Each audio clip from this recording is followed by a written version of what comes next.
लौकिक स्तर पर रहते हुए आत्मा की प्रधानता नहीं रखते हुए क्या राग द्वेष से रहित होना संभव है या नहीं? नहीं है तो क्यों? संभव है तो क्यों?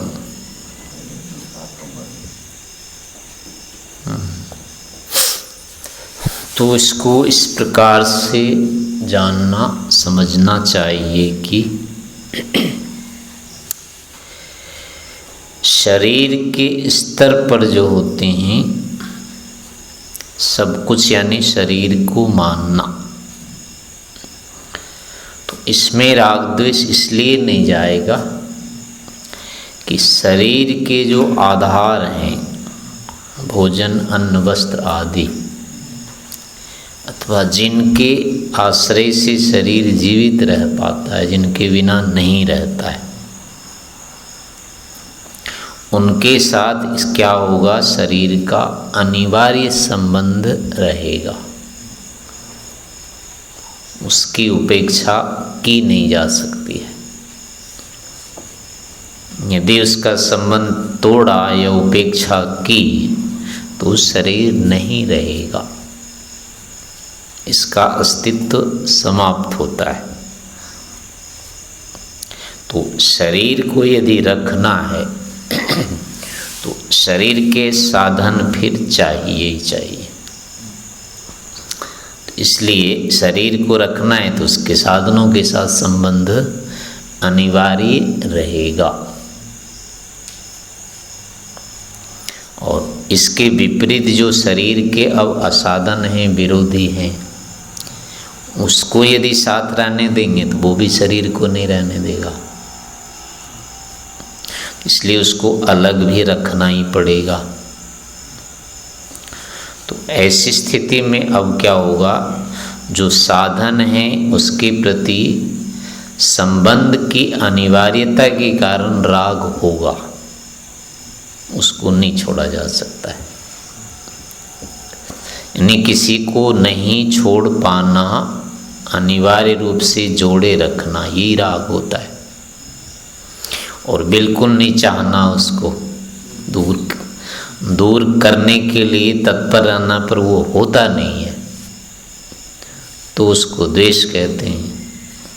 तो अब ये शरीर के जो भी प्रतिद्वंदी हैं, हटाना चाहते हैं लेकिन वो हटता नहीं है। जब हटाने योग्य होता है या जिसको हटाना चाहते हैं पर हटता नहीं है, तब उसमें द्वेष हो जाता है। तो अब जब शरीर को बनाए रखना है तो जो भी उसके विरोधी होंगे उसको हटाए रखना होगा। और ये निश्चित है कि विरोधी सारे हट नहीं पाएंगे, पूरे इसको हटाया जा नहीं सकता। तो अब ऐसी स्थिति में क्या होगा, राग द्वेष रहेगा ही रहेगा। और आत्मा को जब मानते हैं तो आत्मा के लिए इनमें से कोई भी अनिवार्य रूप से होता नहीं है उसमें कि आए। शरीर के लिए तो ये आने की चीज़ होती है, शरीर इनके आने से ही बनता है और वर्तमान रहता है। लेकिन आत्मा के लिए इनमें से कुछ भी नहीं ऐसा है जिसके कारण वो हो पाएगा, रह पाएगा और अभाव में नहीं रहेगा। वस्तु तत्व में ऐसा कुछ है ही नहीं। इस कारण से इनके साथ आत्मा का अनिवार्य संबंध बनता नहीं है। तो जब अनिवार्यता नहीं रही संबंध की तो राग की स्थिति नहीं बनेगी। और ऐसे ही है कि सब साथ रहने वाले नहीं हैं, पृथक हैं सब। तो पृथक होने से क्या होगा, अब इसको चाहने पर यानी कि पृथक तो हो ही जाएंगे। ये आज नहीं कल मतलब होंगे, जो भी होगा, लेकिन आत्मा के साथ पृथकता तो होनी है। तो ऐसी स्थिति में हटाने योग्य में न हटने की व्यवस्था वहाँ नहीं होती। तो ऐसी स्थिति में अब द्वेष नहीं होगा उसको। तो इस कारण से क्या होता है कि लौकिक स्तर पर यानी शरीर को ही आत्मा मानकर चलने पर इन सांसारिक विषयों के साथ राग से रहित नहीं होया जा सकता है, ऐसे द्वेष से भी रहित नहीं होया जा सकता है। तो लौकिक सांसारिक स्तर पर राग द्वेष रहना असंभव है। तो जो राग द्वेष से रहित होने की बात करते हैं और आत्मा को नहीं मानना चाहते, आत्मा को प्रधानता नहीं देते हैं, तो उनका ये कथन मात्र होगा। शरीर मान करके राग द्वेष से रहित नहीं होया जा सकता है, और जो होगा वो शरीर को नहीं आत्मा को प्रधानता देगा। तो संसार में यानी रहते हुए अर्थात जीते हुए संसार को शरीर को प्रधानता दे करके राग द्वेष से रहित नहीं हो सकता, आत्मा को प्रधानता देने पर हो सकता है, क्योंकि आत्मा के साथ अनिवार्य संबंध नहीं होता है और शरीर के साथ अनिवार्य संबंध होता है। मुख्य कारण तो ये हैं, बाकी दूसरे जो कारण और भी होते हैं। शरीर जो होता है ये कहाँ से आरंभ होता है? जन्म से। इसकी शुरुआत या इसका आरंभ होता है। तो आरंभ होने के बाद क्या होगा? यहाँ से क्या होता है फिर अब उस शरीर के साथ जितने भी जुड़े हैं सबके साथ तो संबंध हो नहीं पाएगा शरीर का, कुछ के साथ ही होगा, क्योंकि जितने भी इससे जुड़े हुए हैं या इसके, तो अब क्या होगा कि इसका जो अपना होगा आराम से जुड़ेंगे। जैसे कि पहला संबंध तो इसके पिता से या माता से होगा, और तो किसी से नहीं होगा, माता पिता से होता है। लेकिन माता पिता से संबंध होने के कारण अब माता पिता से जो संबंध है उनके साथ भी संबंध होता है। ऐसे माता पिता से अब जो भाई बहन होंगे उनके साथ भी संबंध हो जाता है। अब पिता के साथ जो संपत्ति आदि है, घर मकान है, उनके साथ भी संबंध हो जाता है। घर मकान का संबंध गांव नगर से होता है तो उसके साथ संबंध हो जाता है। गांव नगर का संबंध प्रांत और देश से होता है। तो इस कारण से अब वो सारा का सारा जो ये संबंध बनता है वो जन्म विशेष से बनता है, यानी जन्म के कारण से बनता है। घर को, माता को, पिता को, जिसको भी हम देश को कहते हैं कि ये हमारा है, अपना है, तो उसमें सारा का सारा जो कारण है वो जन्म है। उसी जन्म से अब ये माता बने, पिता बने, ये भाई बना या गांव बना, नगर बना, घर बना, जो भी होता है। तो अब क्या होते हैं कि जन्म को हटाया नहीं जा सकता है। हो गया तो वो हो गया, वो बदला नहीं जा सकता उसको। ऐसे माता हो गई तो हो गई, अब वो बदली नहीं जा सकती है। पिता जो हो गया सो हो गया, वो भी नहीं बदलेगा। भाई बहन जो हो गए सो हो गए, वो भी नहीं बदलेंगे अब। तो ऐसे जो होते हैं ये संबंध कुछ जो होते हैं, माता पिता भाई बहन, ऐसे और भी हो सकते हैं, मौसी भी हो सकती है, मौसा तो बदल सकते हैं, चाचा नहीं बदलेगा, दादा नहीं बदलेगा, दादी नहीं बदलेगी। ऐसे कुछ संबंध है जो तो हो सब बदल सकते हैं, पर कुछ ऐसे हैं जो नहीं बदलेंगे और जीवन भर रहेंगे वही। माता पिता आदि जैसे संबंध है वो जीवन भर बदलने की चीज़ नहीं है। तो ऐसी स्थिति में अब क्या होगा? इन संबंधों को ना बदलने के कारण दूसरे के साथ अब ये संबंध हो नहीं पाएगा उसका, यानी इसी आधार पर उसको अब व्यवहार करना होता है। माता पिता के ही प्रायः यानी उस जन्म के कारण से अब ये चाचा चाचा हो गया, अब उसको और कुछ नहीं कह सकते, दादा दादा ही रह जाएंगे और कुछ नहीं कह सकते। उनके साथ वैसा व्यवहार करना ही पड़ेगा। तो दादाजी अगर नियत हो गए तो दूसरे तो दादाजी होंगे नहीं,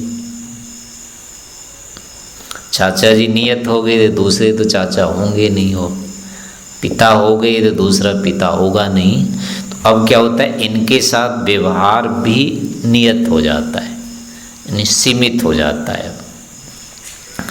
संबंध सीमित हो जाने के कारण से इनके प्रति व्यवहार भी सीमित हो जाएगा और इसका अतिक्रमण हो नहीं सकता। तो इससे अब क्या होगा कि आत्मवत व्यवहार उसका नहीं हो पाएगा। यानी अपनी माँ के समान दूसरी माँ तो बनेगी नहीं उसकी, अपने भाई की तरह दूसरा भाई बनेगा नहीं उसका। अपने भाई से मतलब लड़ाई झगड़ा होगा तो कहेगा कि हमारा हिस्सा दे दे, वो दूसरे से लड़ने पर थोड़े कहेंगे हमारा हिस्सा दे दे, ऐसा तो होगा नहीं। घर वाले से झगड़ा होने पर भी वो सहायता करेंगे, वो दूसरे से झगड़ा हो जाए तो वो क्या करेंगे, वो तो थप्पड़ मारेंगे सीधा, तो जाना हो तो जा, रहना हो तो रह।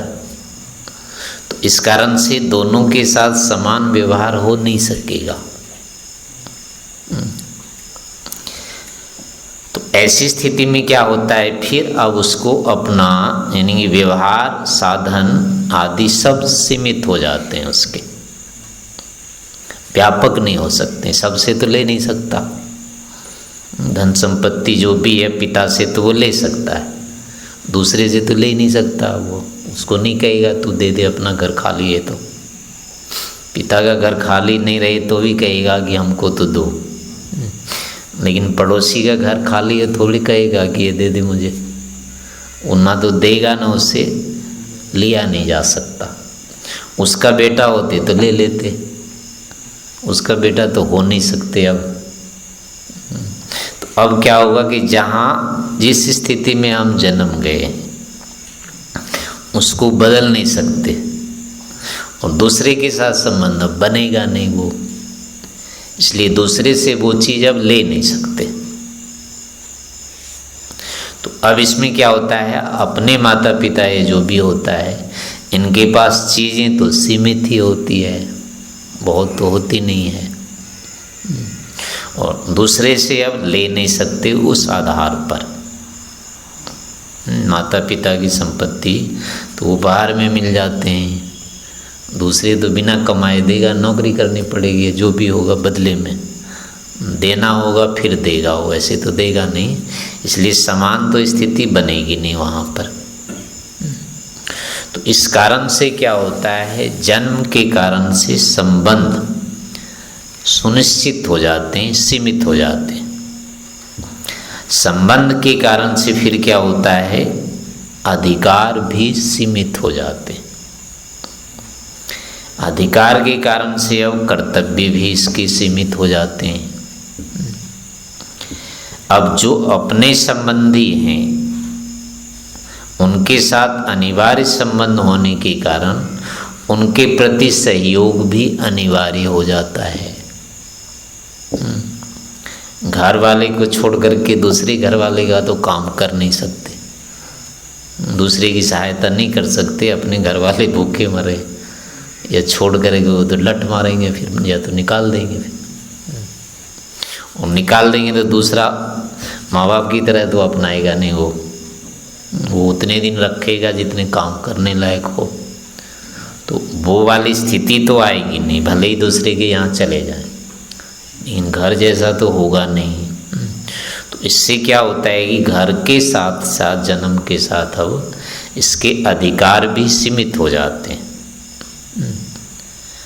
संबंध सीमित हो जाते हैं, तो दायित्व भी इसका सीमित रह जाता है। अपने जहाँ नियत संबंध है उसके लिए न चाहते हुए भी करना पड़ेगा, वहाँ स्वतंत्रता नहीं रहती है। दूसरों के यहाँ स्वतंत्रता होती है लेकिन पूरा समय नहीं दे सकते।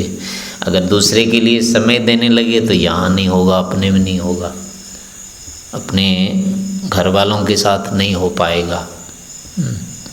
तो ऐसी स्थिति, और सामर्थ्य सीमित होते हैं, घर वाले का भी करे और दूसरे का भी करे, ये होता नहीं है।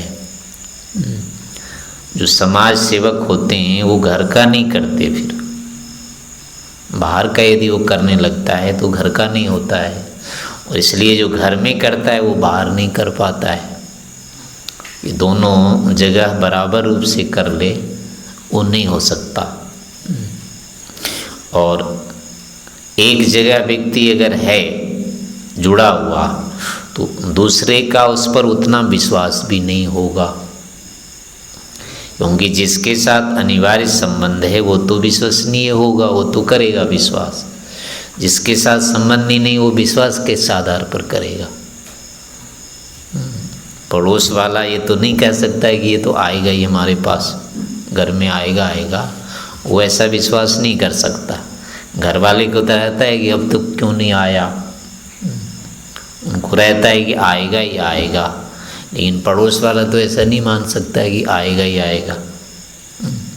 तो इस कारण से जो अब जिनके साथ नियत संबंध हो जाते हैं उस पर या वो हम पर विश्वास तो करेंगे, शेष जो बच जाते हैं जिनके साथ संबंध नहीं है वो अब ना तो विश्वास करेंगे ना उनके प्रति उन पर हम विश्वास नहीं कर सकते, क्योंकि उनके साथ लेन देन ही नहीं संभव है, इसलिए वो विश्वसनीय नहीं रहते।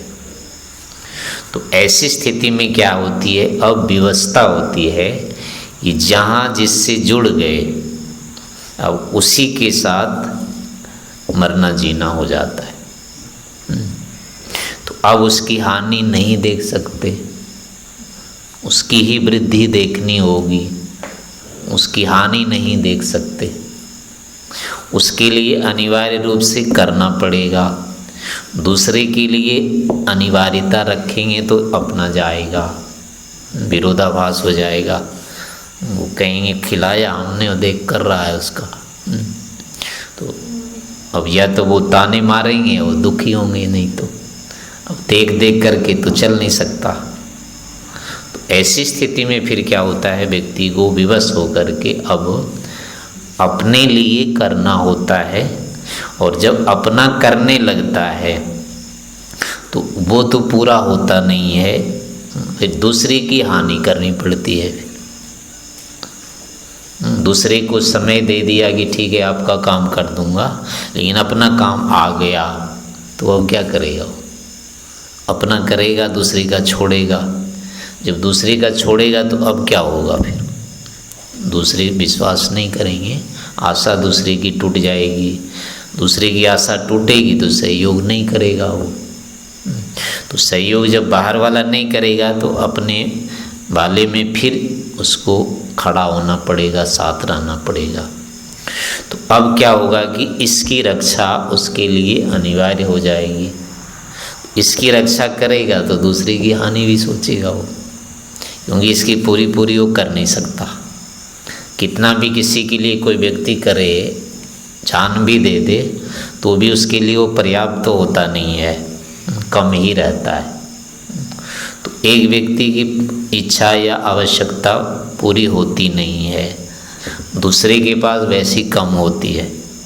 तो अब इसके पूरी करने के लिए दूसरे से उसको अन्य रूप से लेना होता है, क्योंकि इसको करना है और है ही नहीं अभी अपने पास, तो दूसरे से अब छीन झपट के लेगा या दूसरे को रोकेगा। भोजन मिल गया तो अपने घर वाले को पहले दे या दूसरे को दे, क्या करेगा वो? चुनना पड़ेगा, दूसरे को नहीं देना है, अपने को देना है। तो ऐसी स्थिति में क्या हो जाता है, एक कप के ऊपर अनुग्रह करना और दूसरे के प्रति अपकार करना, ये हो ही जाता है। दोनों के प्रति समान रूप से व्यवहार नहीं किया जा सकता है, नहीं होता है। तो ऐसी स्थिति में अब क्या होता है, राग द्वेष अपने आप को हो ही जाता है, यानी बिना किए वो हो नहीं पाएगा। समान रूप से सबको बराबर नहीं मान सकता हो, मानने लग गया तो यहाँ से उखड़ेगा वो, अपना अपना नहीं रहेगा फिर वो। तो इसलिए क्या होता है कि जब हम इसी को लौकिकता कहते हैं, यानी जन्म के आधार पर जितनी सारी मान्यताएं होती है, कर्तव्य जो निहित होते हैं, व्यवहार, उसी का नाम लौकिकता है, यही लोक कहलाता है। तो शरीर के आधार पर, जन्म के आधार पर, जीवन के आधार पर जो भी गतिविधियां होती है उसको लौकिक कहते हैं। और इसके विपरीत आत्मा को जब मानेंगे तो आत्मा कोई किसी की अपनी नहीं होती है, उस ढंग की किसी के साथ अनिवार्य संबंध नहीं होता है। तो इस दृष्टि से सारी आत्माएं क्या होती है, एक जैसी होती है। फिर वहाँ अब ये दायित्व नहीं बनता है कि इसका करें इसका नहीं करें, तो वहाँ अब होता है चाहे इसकी कर लो चाहे इसकी कर लो, वहाँ प्रतिबंध नहीं होता है। आत्मिक स्तर पर कोई किसी से बंधता नहीं है। फिर किसी का भी कोई उपकार करता है तो वो बराबर है, किसी का भी कर दे, वो ये कह नहीं सकता है कि इसका कर दिया इसका क्यों नहीं किया। परिचित आदमी जैसे रहते हैं और आपने किसी की सहायता कर दी, किसी का बोझा उठा दिया, उसने कहा भाई दे मेरा बैग उठवा दो, तो दूसरे का नहीं उठाया तो थोड़े कहेगा कि क्यों नहीं उठा दिया। ठीक है, नहीं उठाया कोई बात नहीं, हमारे पास नहीं है इस समय नहीं उठाएंगे, वहाँ कोई दबा नहीं सकता वो। तो ऐसे क्या होता है, आत्मा के स्तर पर दो आत्माओं का अनिवार्य संबंध नहीं होने से अब वो क्या होता है, उसके साथ विवशता नहीं होती है कि इसी के लिए करें, और दूसरे भी नहीं कह सकते कि मेरा ही करो, क्यों करें। ऐसे कोई जोड़े तो है ही नहीं भाई, जैसे तुम हो वैसे दूसरा है, जो तुम्हारे पास बैठूं इसके पास नहीं बैठूं ये कैसे होगा। नहीं, कोई किसी को रोक नहीं सकता। तो आध्यात्मिक स्तर पर क्या होता है, वो अनिवार्य सीमित संबंध नहीं होते, संबंध तो होते हैं लेकिन व्यापक होते हैं, सीमित नहीं होते। फिर उसमें जो कर्तव्य होते हैं वे स्वैच्छिक हो जाते हैं, क्योंकि दूसरे की प्रधानता नहीं होती है। वहाँ व्यक्ति अपनी सामर्थ्य के अनुसार अब करता है, दूसरे का सहयोग करेगा। तो जितनी सामर्थ्य है अपने पास उतना ही करेगा, उससे आगे के लिए दूसरा विवश नहीं कर सकता। तो इससे फिर क्या होता है, अब दबाव नहीं होता है। जितनी सामर्थ्य हमने कर दिया, कह तो सकता नहीं कि क्यों नहीं किया, तो इतना ही था हमसे, हो सकता था, कर दिया। तो अब ये क्या होता है, किसी से दबता नहीं है, बंधता नहीं है। तो ऐसी स्थिति में अब राग द्वेष का अवसर नहीं होता है, क्योंकि दबाव नहीं है, अनिवार्यता नहीं है किसी के साथ। जिसके साथ चाहेगा संबंध कर लेगा, जिसके साथ चाहेगा छोड़ देगा। तो इसीलिए इसमें क्या होता है, अनिवार्य रूप से संबंध नहीं होने के कारण सब व्यापक रहते हैं, इसके व्यवहार भी व्यापक हो जाते हैं। कर्तव्य जो होते हैं इसके स्वैच्छिक हो जाते हैं, लेना देना जो होता है इसकी सामर्थ्य के अनुकूल हो जाते हैं। तो ऐसी स्थिति में अब राग द्वेष का अवसर होता नहीं है। अब ये इसको दूं इसको नहीं दूं ऐसा उसके मन में नहीं आएगा। इसलिए अब वो चुनाव कर लेगा कि भाई जो योग्य है उसको दे देंगे, जो नहीं हो उसको नहीं देंगे। तो उसमें फिर कोई दबाव नहीं होता है। दबाव होता है कि योग्य भी नहीं है लेकिन देना भी पड़ेगा, तो अब वहाँ दबाव की स्थिति आ जाती है, यहाँ नहीं आती है। तो इस कारण से आत्मा को प्रधानता देने पर राग द्वेष के लिए अब नहीं बनता है अवसर। अनिवार्य संबंध, सीमित संबंध नहीं रहने से राग द्वेष के अवसर नहीं होते हैं, लेकिन शरीर मानने पर यह व्यवस्था होती है। वहाँ अनिवार्य संबंध होता ही होता है, उसको काटा नहीं जा सकता है, इसलिए वहाँ राग द्वेष भी स्वाभाविक हो जाते हैं।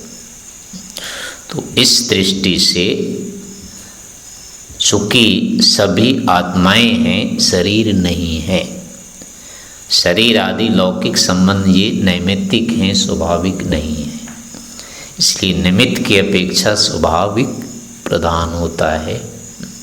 तो इसलिए लोक की अपेक्षा आत्मा की प्रधानता देनी चाहिए। इससे राग द्वेष से जहाँ बचते हैं वहाँ अधिकतम ज्ञान वैराग्य की स्थिति आती है। तो इस रूप में व्यवहार करने का प्रयास करना चाहिए।